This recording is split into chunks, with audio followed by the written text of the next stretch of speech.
మోకాల నొప్పులకు ఎటువంటి సర్జరీ లేకుండా ఎపియాన్ పెయిన్ క్లినిక్ అందిస్తున్న అత్యాధునిక చికిత్స. నమస్తే, వెల్కమ్ టు సుమన్ టీవీ. ఈరోజు మనం చాలా ఇంపార్టెంట్ అండ్ చాలా యూస్ఫుల్ టాపిక్ మాట్లాడుకుంటున్నామండి. అదేంటంటే క్యాన్సర్స్ గురించి. క్యాన్సర్స్ వారసత్వంగా వస్తాయా?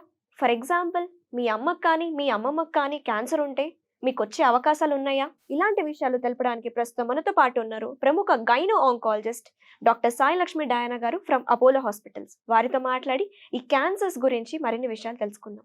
నమస్తే మేడం. నమస్తే. డాక్టర్ గారు, నేను ఒక లైవ్ ఎగ్జాంపుల్ గురించి మీతో డిస్కస్ చేయాలనుకుంటున్నాను. మా ఫ్రెండ్కి మ్యారేజ్ సెట్ అయింది. సో వాళ్ళ మదర్కి బ్రెస్ట్ క్యాన్సర్ ఉంది, వాళ్ళ అమ్మమ్మకి ఒవేరియన్ క్యాన్సర్ ఉందన్నమాట. సో ఇప్పుడు తనకి క్యాన్సర్ వస్తుందా ఏమో అని భయపడుతుంది, వాళ్ళ ఫియాన్సీ కూడా అదే భయపడుతున్నారనమాట. సో పెళ్లి చేసుకోవచ్చా లేదా అనే కొంచెం డైలమాలో ఉన్నారు. ఏం చెప్తారు దీని గురించి మీరు? వాళ్ళ మదర్కి బ్రెస్ట్ క్యాన్సర్, ఇప్పుడు ఏ అమ్మాయి అయితే తన ఫియన్సీ వాళ్ళ మదర్కి బ్రెస్ట్ క్యాన్సర్, అమ్మమ్మకి ఓవేరియన్ క్యాన్సర్ అంటున్నారు మీరు. ఈ రెండు వింటుంటే వాళ్ళకే కాదు నాకే భయం వేస్తుందండి. బికాజ్ ఇన్ని రకాల క్యాన్సర్స్లో ఓన్లీ 7 or 8 క్యాన్సర్స్లో ఈ వంశ పారంపర్యంగా వచ్చే ఛాన్సెస్ ఉన్నాయి. అందులో ఫస్ట్ బ్రెస్ట్ ఉంది. అన్నిటికన్నా టాప్లో breast cancer can run in the family. Okay, breast తర్వాత భయపడేది ఓవరీ, గర్భసంచి, యూట్రస్. ఇవి కాక పెద్ద పేగు క్యాన్సర్ కూడా యూజువలీ ఫ్యామిలీస్లో రన్ అయ్యే ఛాన్స్ ఉంది. ప్యాంక్రియాస్ క్యాన్సర్ తక్కువ మందికి వస్తుంది, but it's a dangerous type of cancer. And మగవాళ్ళలో వచ్చే ప్రాస్టేట్ క్యాన్సర్. సో ఈ క్యాన్సర్స్ మదర్ నుంచి లేదా ఫాదర్ నుంచి పిల్లలకి వచ్చే ఛాన్స్ ఉంది. అండ్ ఈ అమ్మకి బ్రెస్ట్ క్యాన్సర్, అమ్మమ్మకి ఓవరీ క్యాన్సర్ అంటే నిజంగానే వీళ్ళ ఫ్యామిలీలో ఏదో జన్యుపరంగా వంశపారంపర్యంగా ఏదో క్యాన్సర్ జీన్ రన్ అవుతుంది అన్న పాసిబిలిటీ ఎక్కువ ఉంది.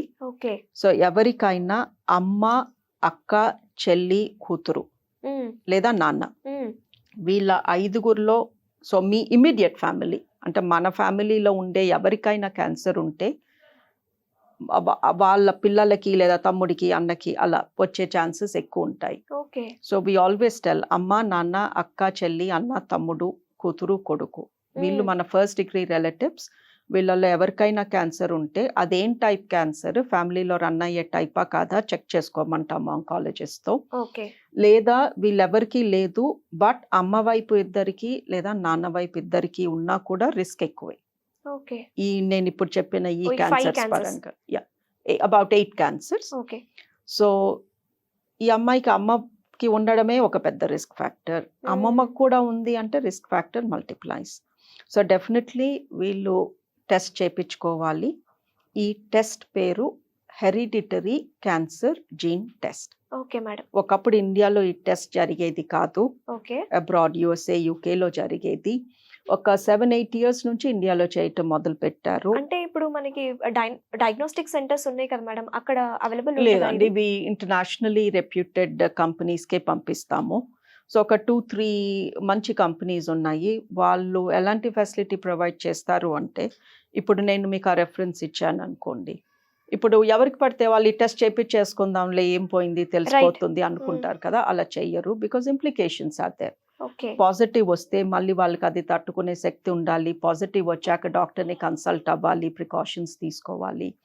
సో మా దగ్గర కొన్ని రెప్యూటెడ్ కంపెనీ కాంటాక్ట్స్ ఉంటాయి కదా, వాళ్ళకి చెప్తాము, మీకు ఇస్తాము. కాంటాక్ట్ చేశాక ఫస్ట్ జెనెటిక్ కౌన్సిలర్ మాట్లాడతారు.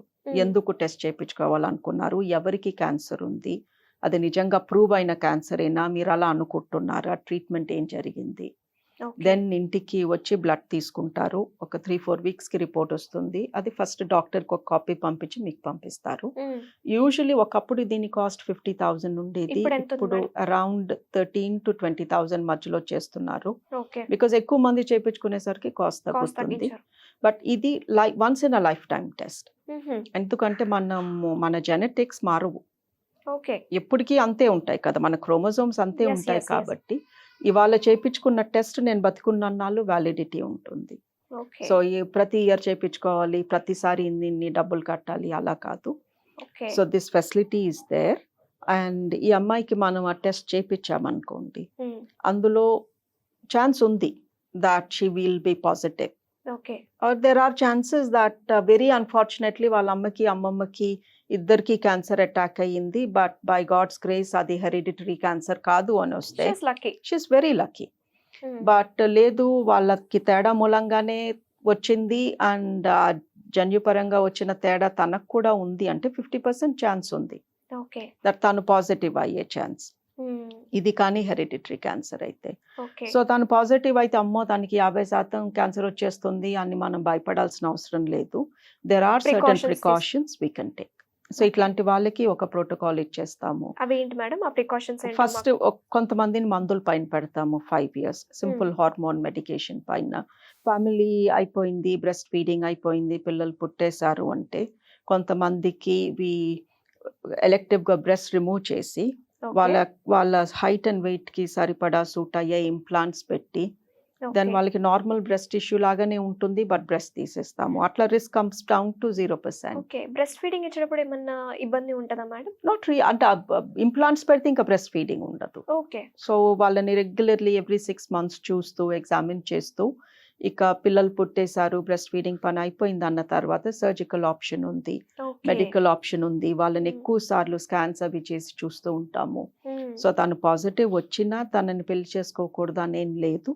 we have action points to take, and ఎవరికైనా ఇలా బ్రెస్ట్, ఓవరీ, గర్భసంచి అండ్ పెద్ద Prostate? పేగు, స్టమక్, ప్రాస్టేట్ అండ్ స్కిన్ పైన మెలనోమా అని ఒక రకమైన క్యాన్సర్ వస్తుంది. Okay. యూజువల్లీ నల్ల మచ్చలు ఉంటాయి, అవి క్యాన్సర్ కింద మారుతాయి. Even Okay. These can run in the family.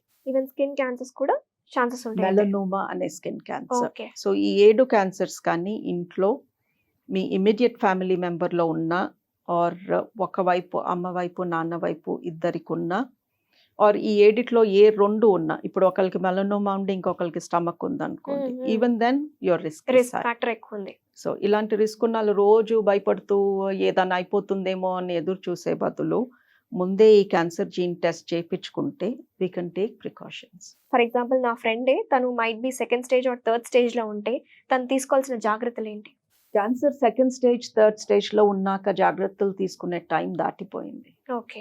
That is what we tell people. Cancer వచ్చాక జాగ్రత్తలు తీసుకుని, క్యాన్సర్ వచ్చాక డైట్ పాటించి అప్పుడు హెల్త్ కాన్షియస్ అయితే మనకి లాభం లేదు. వచ్చేది పెద్దగా ఏం లేదు.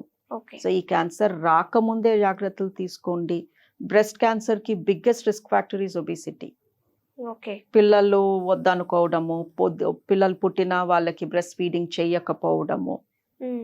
So one of the protection from breast cancer is to have babies and to breastfeed them.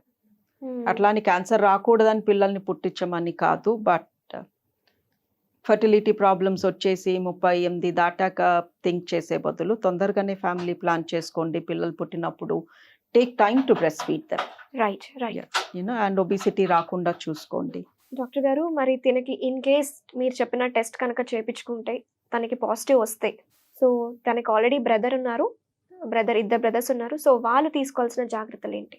Usual అండి ఈ టెస్ట్ పేషెంట్స్ క్యాన్సర్ పాజిటివ్ ఉన్న పేషెంట్స్ని చేపించుకోమంటాము. ఇప్పుడు వాళ్ళ అమ్మకి బ్రెస్ట్ క్యాన్సర్ అన్నారు, అమ్మమ్మకి ఒవేరియన్ క్యాన్సర్ అన్నారు. మన భయం ఏంటి, వాళ్ళ అమ్మ నుంచి వీళ్ళకి క్యాన్సర్ జీన్ వచ్చిందా రాలేదా. రైట్. సో ఇలాంటి సిచ్యువేషన్లో ఇప్పుడు ఆవిడకి 3 పిల్లలు ఉన్నారు. 3 పిల్లల్ని చేసే బదులు టెస్ట్ ఆవిడ బతికుంటే టెస్ట్ ఆమె పైన చేస్తాము. ఓహో. ఆమె పాజిటివ్ వచ్చారనుకోండి, దెన్ Okay. ఆమె పిల్లలకి 50% ఆ జీన్ వచ్చే ఛాన్స్ ఉంది. ఇప్పుడు ఆమెకి Okay. 3 పిల్లలు ఉన్నారు కదా, Hmm. సో ఆమె నుంచి ఈ జీన్ వాళ్ళకి వచ్చే ఛాన్స్ అట్లీస్ట్ 50% ఉంటుంది.